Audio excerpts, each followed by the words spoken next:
Hi friends, ಎಲ್ಲರೂ ಹೇಗಿದ್ದೀರಾ?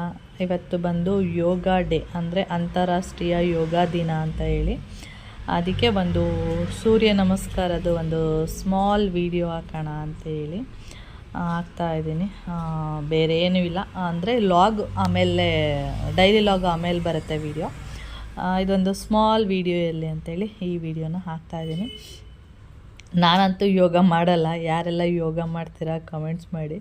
ಆವಾಗ ಸ್ವಲ್ಪ ದಿನ ಮಧ್ಯದಲ್ಲಿ ಯೋಗ ಎಲ್ಲ ಮಾಡ್ತಿದ್ದೆ, ಆಮೇಲೆ ಯಾವಾಗ ಅಂದರೆ ಕೊರೋನಾ ಟೈಮಲ್ಲಿ. ಅದಾದಮೇಲೆ ಮತ್ತೆ ಯೋಗ ಮಾಡೋದು ಅದೆಲ್ಲ ಇಲ್ಲವೇ ಇಲ್ಲ, ಎಲ್ಲ ನಿಲ್ಲಿಸ್ಬಿಟ್ಟಿದ್ದೀನಿ. ಮತ್ತೆ ಸ್ಟಾರ್ಟ್ ಮಾಡಬೇಕು ಅಂತ ಒಂದು ವರ್ಷದಿಂದ ಅಂದ್ಕೊಳ್ತಾ ಇದ್ದೀನಿ, ಅದು ಸ್ಟಾರ್ಟ್ ಮಾಡೇ ಇಲ್ಲ. ಯಾವಾಗ ಸ್ಟಾರ್ಟ್ ಮಾಡ್ತೀನಿ ಏನೂ ಗೊತ್ತಿಲ್ಲ. ಯೋಗ ಡೇಗೆ ಅಂತಲೇ ಕಾಲೇಜಲ್ಲಿ ಪ್ರಾಕ್ಟೀಸ್ ಕೊಟ್ಟಿರ್ತಾರೆ. ಒಂದು ವಾರದಿಂದ ಇದೇ ಆಗಿದೆ, ಒಂದು ವಾರ ಅಲ್ಲ 15 ದಿನದಿಂದ ಯೋಗ ಕ್ಲಾಸು ಮಾಡ್ತಾನೆ ಇದ್ದಾರೆ. ಅದಕ್ಕೆ ಒಂದು ಸೂರ್ಯ ನಮಸ್ಕಾರದ ಒಂದು ವಿಡಿಯೋ ಅಷ್ಟೇ. ಓಕೆ ಫ್ರೆಂಡ್ಸ್, ಈ ವಿಡಿಯೋನ ನಾನು ಇಲ್ಲಿ ಎಂಡ್ ಮಾಡ್ತೀನಿ. ನೆಕ್ಸ್ಟ್ ವಿಡಿಯೋದಲ್ಲಿ ಸಿಗ್ತೀನಿ. ಓಕೆ, ಬಾಯ್.